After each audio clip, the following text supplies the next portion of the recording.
আসসালামু আলাইকুম। প্রিয় দর্শক, আলোচনার শুরুতে আমি আপনাদেরকে একটা পত্রিকা মানে দৈনিক প্রথম আলো, আমি দৈনিক প্রথম আলো থেকে আজকের 3টা শিরোনাম আপনাদেরকে আমি পড়ে শোনাব। প্রথম শিরোনাম হলো, অডিওতে শোনা গেল চোরাই পণ্য জব্দের পর এসআই বলছেন আপনি 3 লাখ টাকা দেন। এই খবরটা নেত্রকোনার কলমাকান্দা উপজেলার, ওখানে কিছু চোরাই করে ভারতীয় কিছু প্রসাধনী নিয়ে আসছিল 2টা যুবক। পুলিশ সেটাকে ধরেছে এবং তারপর পুলিশের পক্ষ থেকে যুবকের আত্মীয় স্বজনের কাছে দর কষাকষি হচ্ছে যে আমাকে যদি আপনারা 3 লাখ টাকা দেন তাহলে আপনাদেরকে আমরা এটা ছেড়ে দেব। এই অডিওটা ফেসবুকে বেরিয়ে পড়েছে এবং এই অডিওর প্রেক্ষিতে এখন ওই পুলিশের উপর একটা তদন্ত অথবা কিছু একটা হবে, শাস্তিমূলক হবে। কী শাস্তি হবে নিশ্চিত থাকেন, সর্বোচ্চ শাস্তি হলো তাকে ক্লোজ করা হবে। ক্লোজ করা মানে তাকে ওখান থেকে সরিয়ে জেলা সদরে নিয়ে আসা হবে, কিছুদিন এখানে কোনো কাজ কোনো পোস্টিং দেওয়া হবে না, তারপর আবার উনি একটা পোস্টিং পেয়ে আরেকটা থানায় যাবেন, সেই থানায় যেয়ে আবার একই কাজ করবেন। কিন্তু এবার উনি সতর্ক থাকবেন যেন ওনার অডিওটা লিক না হয়। লিক না হলে আর কোনো সমস্যা নাই, লিক না হলে কোনো সমস্যা নাই ভাই। বাংলাদেশে এ ধরনের ঘটনা নতুন, এটা না হয় লিক হয়েছে, এ ধরনের ফোন পান নাই এমন লোক খুব বেশি। আপনাদের যারা অনুষ্ঠান শুনছেন তারা সবাই জানেন এরকম ফোন আসে, এরকম ম্যানেজ করতে হয়। টাকার অঙ্কটা ভ্যারি করে, সেটা 20,000ও হতে পারে, আবার 5 লাখ 10 লাখও হতে পারে। কোন মামলায় জড়িয়েছে তার মধ্যে হতে পারে। অনেক সময় হত্যা মামলা হয়, হত্যা মামলায় নাম আছে মনে করেন 120 জনের, তারা বললো যে আপনার নাম আছে 67 নম্বরে, আপনি যদি এত টাকা দেন তাহলে আপনার নামটা এখান থেকে সরিয়ে দেব, হয়ে যায়। এবং ওই নাম লেখার সময় ওই এলাকার কে কে টাকা দিতে পারবেন তাদের একটা তালিকা তাদের কাছে থাকে যে এই ফ্যামিলির লোকজনকে ঢুকালে টাকাটা পাওয়া যাবে, এবং ঢুকিয়ে তারপরে ফোন করা হয়। এই ধরনের ঘটনা নতুন কিছু নয় এই দেশে। একটা অডিও ক্লিপ পাওয়া গেছে বলে এটা নিউজ হয়েছে, নাহলে এটা কোনো নিউজও না। এটা থেকে আমরা কী পাই সে আলোচনায় আসছি। আমি আরেকটা নিউজ আপনার শিরোনাম পড়ে শোনাই। 3 হাসপাতাল ঘুরে 5 মাস বয়সী সন্তানের মরদেহ নিয়ে ফিরলেন মা বাবা। একই পত্রিকার মনসুরা হুসাইন এই রিপোর্টে লিখেছেন। খুবই টাচি রিপোর্ট, আমরা এগুলিকে হিউম্যান রিপোর্ট বলি, এবং খুবই আমি মনসুরা হুসাইনকে ধন্যবাদ দিতে চাই যে অত্যন্ত ভালো একটা রিপোর্ট আপনি করেছেন। একটা ফ্যামিলিকে ধরে, ভোলা থেকে একটা ফ্যামিলি কীভাবে ঢাকায় আসলো এবং বিভিন্ন হাসপাতাল ঘুরে ঘুরে শেষ পর্যন্ত ইউনিভার্সাল মেডিকেলে যে শিশু বাচ্চাটা মারা গেল, হামে মারা গেল। এটা আমার ধারণা আপনি একবার বললে দ্বিতীয়বার আর পড়তে পারবেন না, এতটাই টাচ, আপনি আবেগ আপ্লুত হয়ে যাবেন। কিন্তু ঘটনাটা হলো এই যে হামে মারা যাচ্ছে, এটা 300 ক্রস করেছে আরও 2-1 দিন আগেই। এই জন্য কারো কোনো শাস্তি হবে না, এটা কোনো অপরাধ নয়। 300 শিশুর জীবনের কোনো মূল্য নাই। এটা কে করেছে? আমি প্রধানমন্ত্রীকে বলতে শুনেছি যে উনি একটা অনুষ্ঠানে বলেছেন, এক জায়গায় বলেছেন যে এই হামের যে শিশুদের মৃত্যু এটা ক্ষমার অযোগ্য অপরাধ। আমার শুনে খুব ভালো লেগেছে।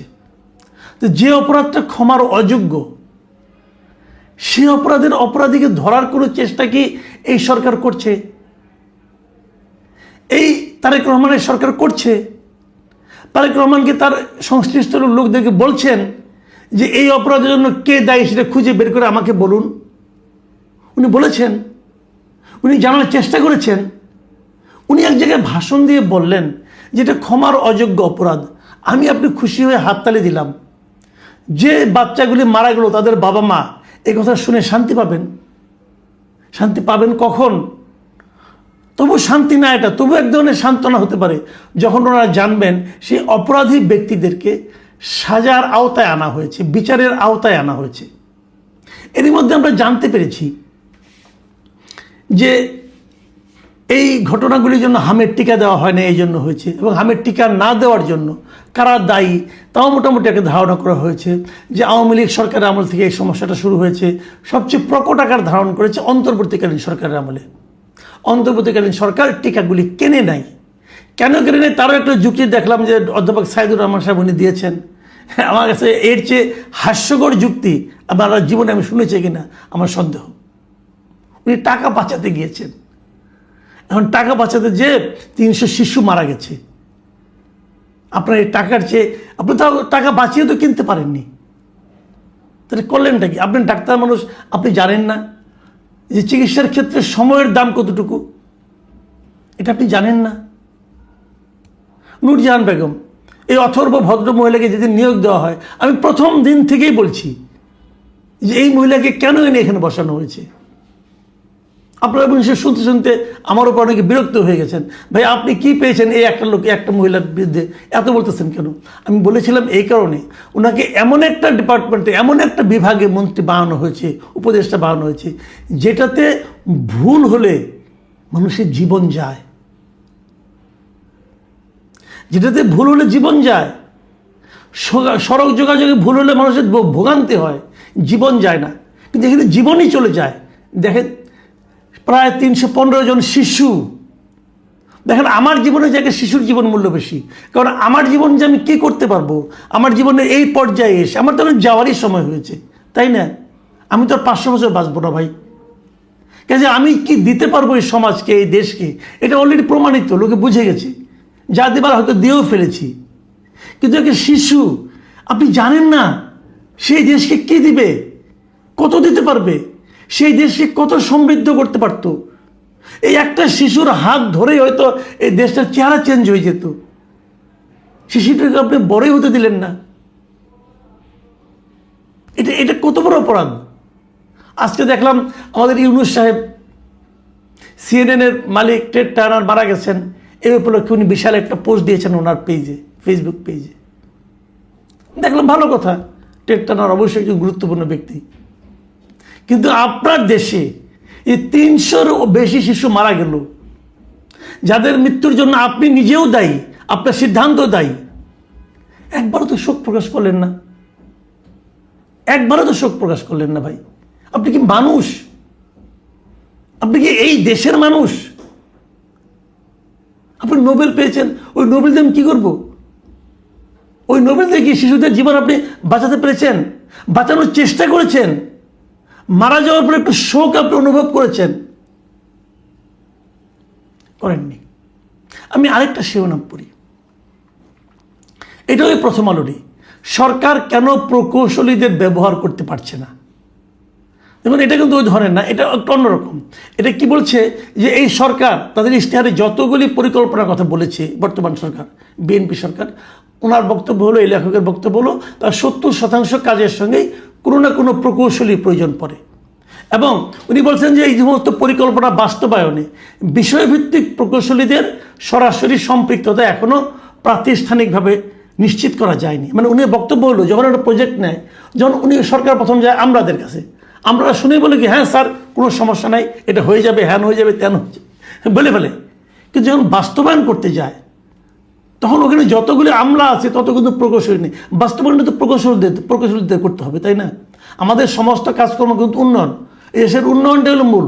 রাস্তাঘাট বানাও, এই যে খাল খনন হচ্ছে, এই খাল খননটাও একটা প্রকৌশলের মধ্যে পড়ে কিন্তু। কারণ ওখানকার ডিসি বলতেছে খাল খনন করো, ওনার প্রকৌশল সম্পর্কে কী ধারণা আছে? কমন সেন্সের কথা বলে কিন্তু সবাই। তো সেইটা যে খালটা তো আপনি খনন করছেন, কোথায় খনন করছেন, এবং সেই খালের সঙ্গে কি নদীর কোনো যোগাযোগ আছে? খালের কাজটা কি?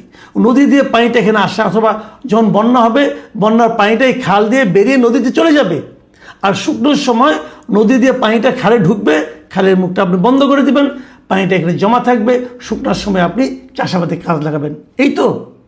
তো যে খালগুলি কাটা হচ্ছে সেই খালগুলি কি নদীর সঙ্গে সংযুক্ত আছে কি নেই? না থাকলে নদীতে কি পানি আছে না নেই?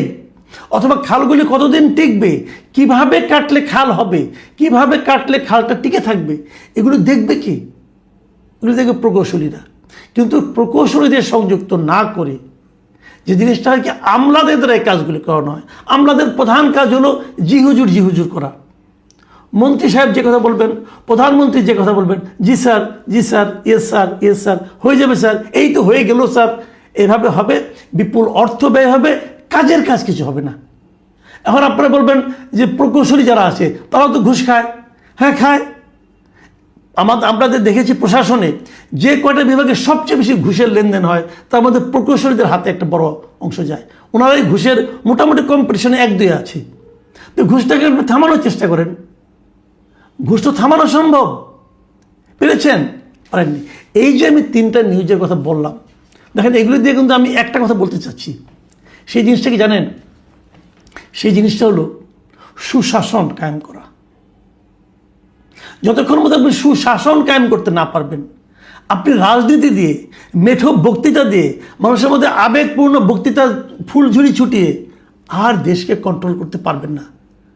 চেঞ্জ হয়ে গেছে মানুষের মন, মানুষের হাতে এখন সোশ্যাল মিডিয়া, মানুষের হাতে এখন সারা দুনিয়ার খবর, ইন্টারনেট, গুগল, AI সব আছে। মানুষ এখন চট করে বুঝে যায় আপনার কথা ফাঁক ফোকরটা কোথায়। সত্যি কথা বলতে কি জানেন, আপনি যে রাজনীতি করেন না, আপনি রাজনীতি দিয়ে মানুষের ভোট পাবেন। ভাষণ মানুষ আর শুনতে চায় না, মানুষ এখন কাজ দেখতে চায়। আপনি রাজনীতি দিয়ে ভোট পাবেন, ক্ষমতায় যাবেন, কিন্তু ক্ষমতায় টিকে থাকতে হলে আপনাকে প্রমাণ করতে হবে যে আপনি একজন ভালো manager, you are a good manager. এবং সেই ম্যানেজারটা কোথায়? পুলিশের ক্ষেত্রেও গুড ম্যানেজার, উন্নয়ন কর্মকাণ্ডের ক্ষেত্রেও গুড ম্যানেজার, এবং মানুষের জীবন নিয়ে জীবনযাপন সেখানেও গুড ম্যানেজার। আপনি বাজারে গুড ম্যানেজার, আপনি জ্বালানি দেওয়ার ক্ষেত্রে গুড ম্যানেজার, আপনি মানুষের সাংস্কৃতিক উন্নয়নের ক্ষেত্রেও গুড ম্যানেজার। আপনাকে ভালো ম্যানেজার হতে হবে। মানুষ এখন আর পলিটিশিয়ান চায় না। মানুষ আপনি কত ভালো বক্তৃতা দিলেন, আপনি কি মুক্তিযুদ্ধের চেতনা নিয়ে কথা বললেন নাকি আপনি বাংলাদেশি জাতীয়তাবাদ নিয়ে কথা বললেন, এটা মানুষ জানতে চায় না। মানুষ জানতে চায় কি আপনি কি বাজার সামলাতে পারেন, আপনি কি আইন শৃঙ্খলা নিয়ন্ত্রণ করতে পারেন, আপনি কি প্রশাসনকে কন্ট্রোল করতে পারেন, আপনি কি বিদ্যুৎ, গ্যাস, চাকরি, দ্রব্যমূল্য এগুলো সামলাতে পারেন। মানুষ এটা জানতে চায় এখন। আপনি বিদ্যুতের দাম বাড়াচ্ছেন, বাড়াতে হবে ভাই, কিছু করার নাই, সারা দুনিয়াতে বেড়েছে। আর কত ঘাটতি আপনি ভর্তুকি আপনি দিবেন? জ্বালানিতে আপনি তেলের দাম বাড়িয়েছেন, আর কত ভর্তুকি দিবেন? এগুলো দরকার, আপনি বাড়াবেন, কিন্তু সেই সঙ্গে কিনবে কে? এটা ভোক্তাটাকে, ভোক্তা সাধারণ মানুষ। তো সাধারণ মানুষের ইনকাম কি বেড়েছে? সেটা বাড়ানোর ক্ষেত্রে কি আপনি কোনো ভূমিকা নিতে পেরেছেন? আপনি সরকারি কর্মকর্তাদের বেতন বাড়াচ্ছেন। কত সরকারি কর্মকর্তা আছে বাংলাদেশে? 19 লাখ। 19 লাখের মধ্যে 4 লাখ নাকি এখনো খালি আছে, তবে ধর 15 লাখ। আপনি 15 লাখ মানুষের কথা ভাবছেন, আর মানুষ